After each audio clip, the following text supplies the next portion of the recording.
السلام علیکم، welcome to my channel free speak. دوستو، آج کی یہ میری کہانی ایک سچی اور سبق آموز کہانی ہے۔ کہانی سننے سے پہلے میری گزارش ہے کہ آپ میرے چینل کو سبسکرائب کر دیجئے اور ساتھ میں دیے گئے بیل آئیکن کو پریس کر کے آل نوٹیفیکیشن بٹن کو سلیکٹ کر دیں۔ احمد صاحب علاقے بھر کی باروب شخصیت تھے۔ بہت روب تھا ان کا۔ گاؤں کی آدھی اراضی کے مالک تھے۔ گاؤں میں ان کے 2 بڑے باغ بھی تھے جس میں طرح طرح کے پھلدار درخت تھے۔ اللہ پاک نے انہیں دنیا کی ہر نعمت سے نوازا تھا، مگر ان کے کوئی اولاد نرینہ نہ تھی۔ باغ کے علاوہ دور تک بکھرے کھیت ہیں، ہر قسم کی پیداوار عروج پر تھی۔ ان کی زمین سے ہر طرح کی ضروریات زندگی انہیں میسر تھی۔ اس زمانے میں انگریزوں کا راج تھا، لیکن گاؤں کے لوگ انگریزی پڑھنا پسند نہیں کرتے تھے۔ عورتوں کو تو پڑھانے کا رواج ہی نہیں تھا۔ لڑکیوں کو صرف گھر کے کام سکھائے جاتے تھے۔ گاؤں اچھا خاصا بڑا تھا، لیکن نہ تو وہاں لڑکیوں کے لیے کوئی اچھا اسکول تھا اور نہ ہی کوئی شفا خانہ۔ بہت حالت خراب ہوتی پھر بھی عورتوں کو علاج کے لیے شہر نہیں لے جایا جاتا تھا، کیونکہ نہ تو سڑک تھی نہ ٹرانسپورٹ کا کچھ انتظام۔ بیل گاڑی پر لمبا سفر ہوتا اور مریض رستے میں ہی دم توڑ دیتا۔ احمد صاحب اس گاؤں میں اہل و عیال کے ساتھ رہتے تھے۔ گاؤں کی آدھی سے زیادہ زمینیں ان کی ہی تھی۔ ان کی اولاد میں صرف لڑکیاں ہی لڑکیاں تھیں۔ ان کی 6 بیٹیاں پیدا ہوئی، لیکن 2-2 3-3 سال کی ہو کر وفات پا گئیں۔ اب صرف ان کی 2 بیٹیاں بچی ہوئی تھیں۔ ایک بیٹی ان کی 15 سال کی تھی اور دوسری 9 سال کی تھی۔ انہوں نے بھی اپنی لڑکیوں کو صرف گھرداری کی تعلیم دلوائی۔ ان کے خیال میں لڑکیوں کو پڑھانا کوئی مناسب بات نہیں تھی۔ اب وہ بڑی لڑکی کے رشتے کی تلاش میں تھے، لیکن جب کوئی رشتہ آتا وہ چھوٹی کو پسند کرتے۔ حالانکہ چھوٹی بیٹی تو ابھی صرف 9 سال کی تھی، اس لیے رشتہ رد کر دیا جاتا۔ قریبی گاؤں سے ایک رشتہ بڑی بہن کے لیے آ گیا جو ہر لحاظ سے عمدہ تھا، اس لیے بڑی بیٹی کی شادی کر دی گئی۔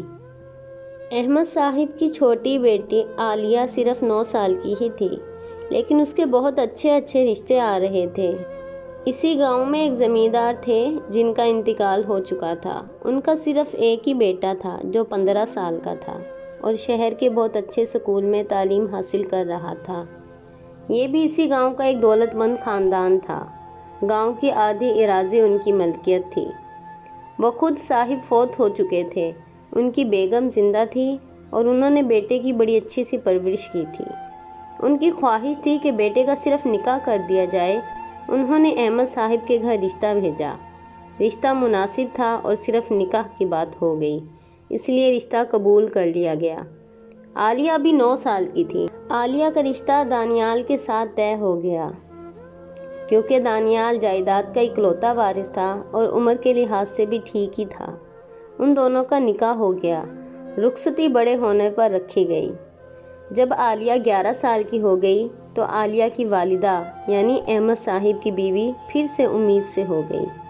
ابھی ولادت میں کچھ دن باقی تھے کہ ایک بڑا حادثہ ہو گیا۔ عالیہ کی ساس کا انتقال ہو گیا اور ایک بار پھر عالیہ کی ماں نے ایک بیٹی کو جنم دیا۔ عالیہ کی رخصتی دانیال کے ساتھ کر دی گئی۔ چونکہ اب دانیال کا نہ ہی باپ تھا اور نہ ہی ماں، اس لیے دانیال عالیہ کو اپنے ساتھ شہر لے گیا۔ شروع میں تو دانیال نے عالیہ کو بہت اچھی طرح رکھا، لیکن پھر آہستہ آہستہ دانیال کا رویہ عالیہ کے ساتھ بہت ہی زیادہ خراب ہوتا گیا۔ عالیہ ابھی صرف 11 سال کی ہی تھی۔ دانیال عالیہ کی کوئی پرواہ نہ کرتا تھا۔ وہ سارا دن اکیلی کمرے میں پڑی رہتی، گھر کے کاموں میں الجھی رہتی۔ دانیال بہت عیش پسند تھا۔ ساری رات وہ گھر سے باہر اپنے دوستوں کے ساتھ عیاشی میں گزار دیتا اور بیچاری عالیہ گھر میں اکیلی رہتی۔ دانیال کو عالیہ میں کوئی دلچسپی نہ تھی، نہ ہی وہ عالیہ کا خیال رکھتا تھا۔ عالیہ صرف 11 سال کی ہی عمر میں بہت سختیاں جھیل چکی تھی۔ دانیال ساری رات اپنے آوارہ دوستوں کے ساتھ شراب کی محفلوں میں گزار دیتا۔ کچھ راتیں کوٹھوں پر جا کر گزار دیتا، لیکن اس کو اپنی بیوی میں کسی طرح کی کوئی دلچسپی نہ تھی، کیونکہ وہ دولت کے نشے میں اندھا ہو چکا تھا۔ عالیہ اپنا غم بتاتی بھی تو کس کو بتاتی؟ اس کے باپ نے تو 9 سال کی عمر میں ہی اس کا نکاح کر دیا تھا، وہ بھی اس کی مرضی کے بغیر۔ 6 ماہ اسی طرح گزر گئے۔ پھر ایسا ہوا کہ دانیال اچانک سے بیمار پڑ گیا اور اس کی بیماری نے اسے بستر پر لٹا دیا، اور کچھ ہی عرصے میں دانیال کا انتقال ہو گیا۔ دونوں خاندانوں میں تہلکہ مچ گیا۔ گھر میں ہاہاکار مچی ہوئی تھی۔ عالیہ کی بڑی بہن جو اس وقت 2 بچوں کی ماں بن چکی تھی، گھر کو کسی طرح سنبھالا اس نے۔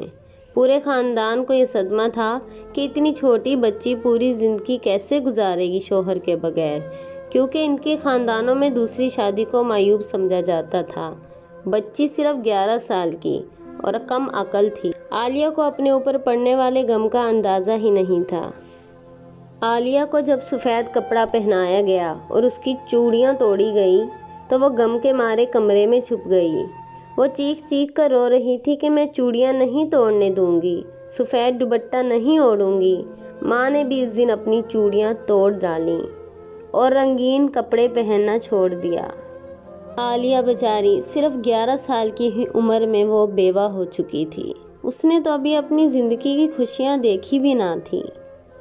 اب عالیہ کی تیسری بہن بھی جوان ہو چکی تھی۔ اس کے رشتے تلاش کیے جا رہے تھے۔ جلد ہی ایک بہت بڑے اور پڑھے لکھے خاندان میں اس کا رشتہ طے ہو گیا۔ اس لڑکے کے والد خود لندن سے پڑھے ہوئے تھے۔ انہوں نے اپنے بیٹے کو بھی بہت اچھی اور اعلیٰ تعلیم دلوائی تھی۔ جس لڑکے سے ان کی چھوٹی بیٹی کا رشتہ طے ہوا وہ خود بھی گورنمنٹ کے اعلیٰ عہدے پر فائز تھا۔ احمد جب تک زندہ رہا اس نے عالیہ کو ان کی بہنوں کے گھر بھی نہ جانے دیا۔ وہ ہمیشہ گاؤں میں ہی رہی۔ ان کے انتقال کے بعد چھوٹی بہن عالیہ کو اپنے ساتھ لے گئی۔ اب وہ اپنی چھوٹی بہن کے بچوں کو پال رہی تھی۔ شاید اس بیچاری کا یہی نصیب تھا۔ وہ ساری زندگی ایک بیوہ بن کے رہ گئی تھی۔ دولت تو ان لوگوں کے پاس بہت تھی، لیکن شادی شدہ زندگی کی خوشیاں انہیں کبھی نصیب نہ ہو سکی۔ بہن کے شوہر نے اور بہن کے بچوں نے عالیہ کو ہمیشہ بہت عزت دی۔ ماں سے زیادہ ان سے پیار کرتے اور انہی کو امی کہتے۔ تقریباً 90 سال کی عمر میں عالیہ کا انتقال ہوا اور وہ اپنی بہن کے گھر سے ہی اپنے ابدی گھر کو روانہ ہوئی۔ دوستو، یہ سب کہاں کا انصاف ہے کہ اگر 11 سال کی عمر میں چھوٹی سی بچی ایک بیوہ ہو گئی، اس کو اپنی خوشیاں جینے کا کوئی حق نہیں؟ اور اس کی غلطی ہی کیا تھی؟ اس کے والد نے اس کا رشتہ طے کیا۔ وہ تو ابھی کھیلنے کی عمر میں تھی، اور نہ ہی اسے کبھی والدین کا پیار صحیح سے نصیب ہوا اور نہ ہی اپنے شوہر کا پیار نصیب ہوا۔